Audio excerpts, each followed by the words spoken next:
Ndị Igbo ekene m unu. Asị m ka nke echukwelu ya zelu. Anyị si ndụ mmiri ndụ azụ. Mmiri atara m azụ anwụra. Asa dịrị mma na eke, dịrị mma na orie, fọzara mma na afọ, fọzara mma na nkwọ. Ụzọ ahịa anọ nke ndị Igbo ji biri. Asị na ya dịra n'Igbo na mma o. Ise, ise, ise. Dịka o si dị ka agbapụ na ya ọsọ igosi na ya bụ ife anyị ji maka ya wee bịa.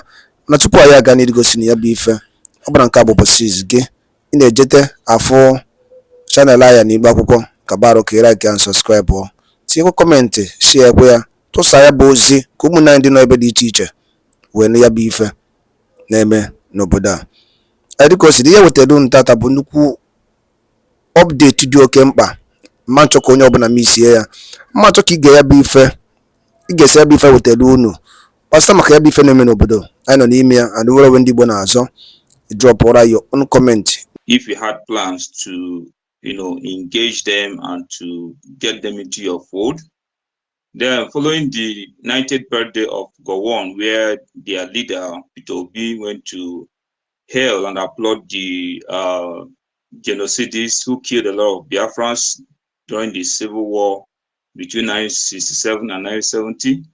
Most of them were further disillusioned, and now they are roaming the media space like orphans. And I recall in most of your broadcasts, you said before you started this journey, you asked God to remove your heart. So my question is it that you're heartless to accept these orphans roaming the social media space, talking and talking with no direction?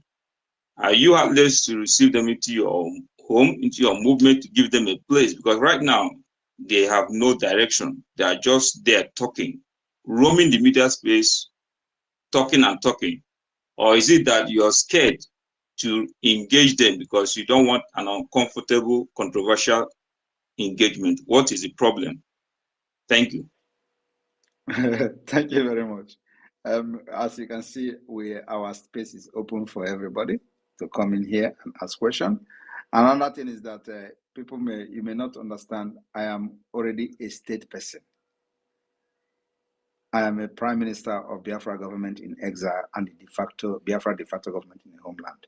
I am a state person, and I cannot begin to victimize people that I know that they are Biafrans with their political opinion. So at this point, not everybody will support me. And so those people that are talking these things and doing this on social media, I see them as people that are misguided, that doesn't know their direction and their left and right.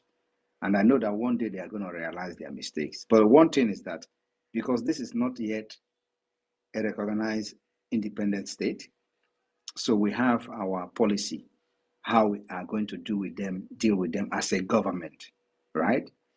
So, and that would become one of the law of the Biafra government to deal with the people who fought against the freedom. But that is not to victimize them as a person because they attacked me, no. But to punish them because they fought against their own freedom. So I want everybody to differentiate this. It is not personal issue, it is not personal, and I'm not going to take anything personal. I am here as a state man.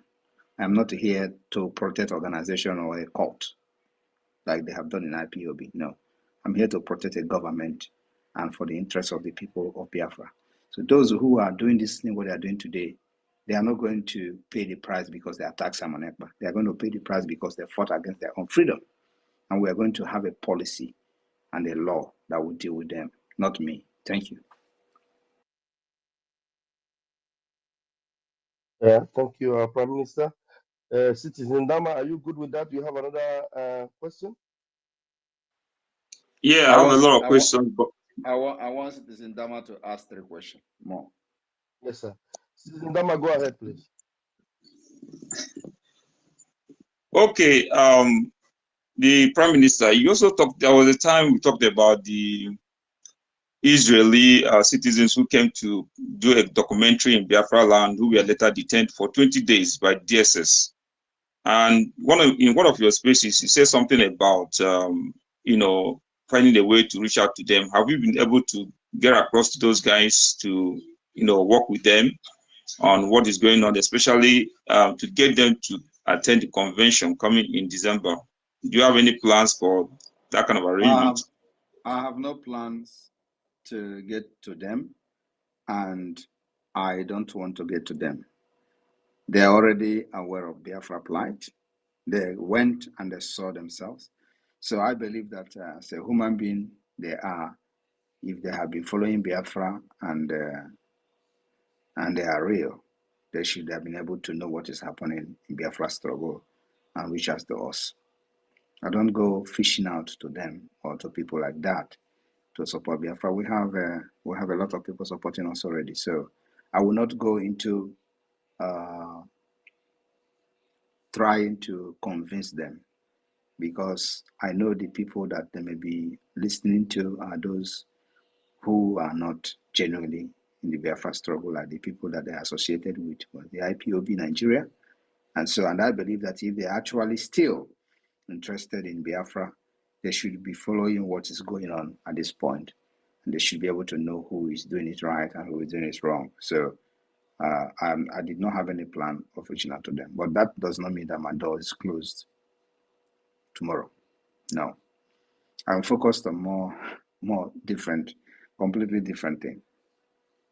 Thank you. Yeah, thank you, my Okay. Prime Minister. Citizen Dama, you have another question? Please go ahead. The PM Yes, wants to at least my answer last something. contribution will come in form of a compliment. The Prime Minister of BRGE, I think you scored a hat-trick on the incident of the DG of World Bank, Madam Okonjo-Iweala, who tried to debunk the photoshopped post. So I want to applaud you for the hat-trick you scored when she made that rebuttal. And I just want to applaud you what you're doing, and I want to let you know that there are a lot of the people behind what you're doing who might appear as though they are working against you, but in real spirit, they are behind you. There is a legion behind you. Keep doing what you're doing and keep scoring the hat trick. God bless you. Thank you very much. Thank you, Citizen Dama. Thank you very much for those salient questions. Very spot on. Thank you so very much. You are welcome to always come around and give us such questions that are very engaging. Please, I'm going to give you the microphone now, Helen. Please let us engage with the Prime Minister. He's ready to answer very difficult questions now. Helen, please grab the mic. Thank you very much, our honorable ministers, Biafrans here present. I honor every one of you. Our Prime Minister, I really appreciate you. Thank you very much for what you are doing, for accepting to save us at this point in time in that terrorist state called Nigeria. My question, you have a kind of touched it, but I will still have to come up with it. And it's about this terrorist taking over one of the biggest training military barracks in the north. And I'm seeing it as Afghanistan playing out before our very eyes, and everywhere is still calm and quiet. So my worry now is, if these people succeeded, how prepared are we to protect the 40 states of Biafra land and our borders? Thank you very much, sir. We are prepared to protect our land, and we are prepared for any eventuality. Thank you very much. Because given to the exposition of every prominent people in the terrorist state of Nigeria, like that Kule of a man, he told us how these people are willing to take over Nigeria and Islamize everybody. That everybody is aware of what is going on. Up till now, we did not hear of that man. If he has been killed just like that other man from Benue State, we don't know about that. And yet, the youth of Nigeria are silent. All they do is to come out and be fighting the only person, which is you, that is fighting to protect us from this doom that is about to befall us. And if I may ask, why is the whole world so quiet about this terror that is going on in Nigeria? Have they all given their consent for Nigeria to be Islamized? Are we not human beings? Why would you be waiting for the world to fight for you? That's what we're doing. Have you not heard how they were fighting and claiming someone hand will soon touch you, hand will soon touch you. Have hand touched me? Am I God not here? forbid. So I'm here now. So that's what the world is doing. The world has given us the opportunity and the platform to fight for our freedom and save our people. That's what world have done. They have to do something that will support you. Thank you very Thank you. much, sir. May the good God continue to protect you, empower and strengthen you for this Biafra to be restored. Thank you, sir. I appreciate you. Thank you.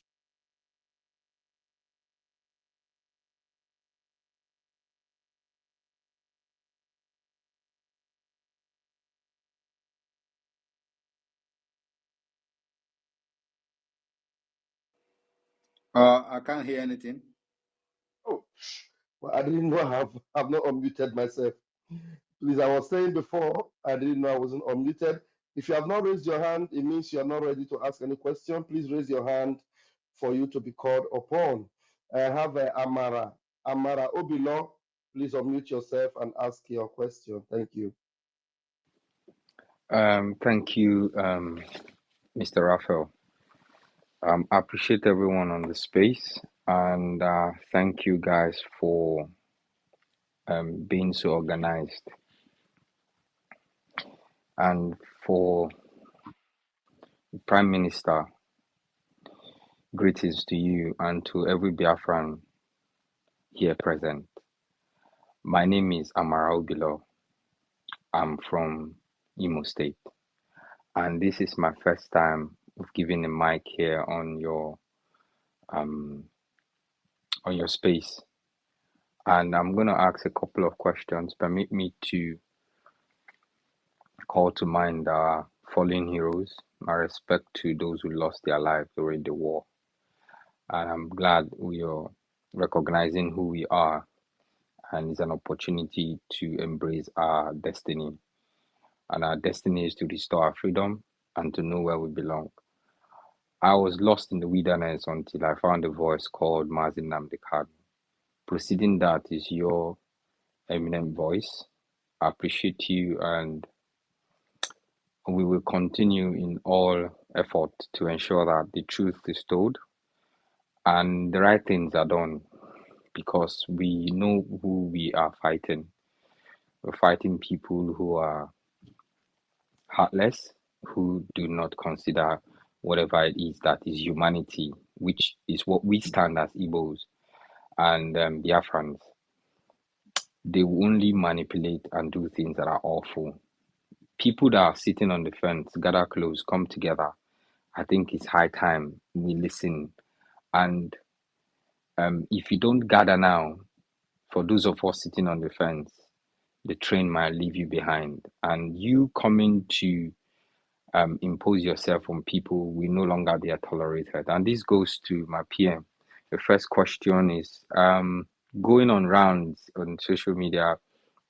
The questions around sit at home is burning, and this has raised a lot of people around hosting spaces and saying all sorts of things, and ranging from, oh, Simon Ekpa has been killing our people.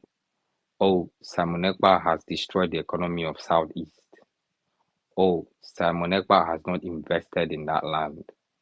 Oh, Simon Ekpa is not saving the lives of people through implementing or contributing to the infrastructural development of the Southeast and other regions, so people who are of ethnic stock, the Igbo, so to speak. And then my question to you as regards that is, using the media, what is the plan to ensure that we continue to put out there the authenticity of what is happening in the Southeast, so people like them going about hosting spaces or will you give giving this evidence and so they will shut up? Because I'm beginning to get really irritated by what they do. And it's not my fault. This is who we are. Igbos don't like it when it's not truthful. Thank you very much. So, The way is to continue to set up space and debunk them if you have the time. But if you don't have the time, my own is that, one thing is that left for me, we don't have time for those people. But if you have the time, you set up a space, debunk them. The media team will always be there, especially myself. If I come across any space that is debunking them, I will always share and try to encourage whoever that is in the space. But one thing you have to know is that these are the things that you are going to face in a struggle like this. The question you should be asking them, where were Southeast before Simon Ekpa came on board? That is the question. What was going on in the Southeast before Simon Ekpa came on board? Always ask them that question. And of course, because they are stupid, they will not even address that question if you ask them. They will start blabbing. But always continue to hammer and make sure they address that question first. Ask them, what was Southeast like before Simon Ekpa? Is it? And just like now, I'm asking you this question. Now you can think about it yourself. What was Southeast like before 2019? Is there any federal project that the Biafra struggle has stopped? I'm asking you. none, sir.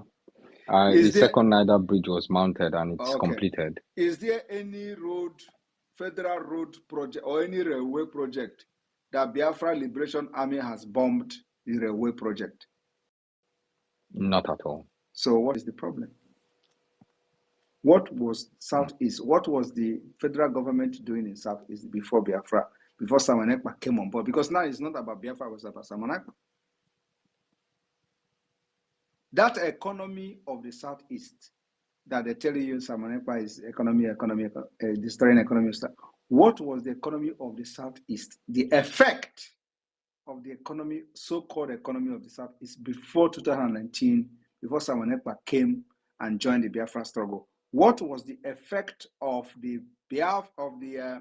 Nigeria economy in the Southeast, or the effect on Biafra people, on IGBO in the Southeast?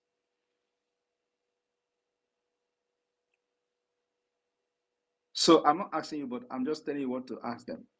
Tell them to mention one tangible thing, just one, not two, because two will be too much.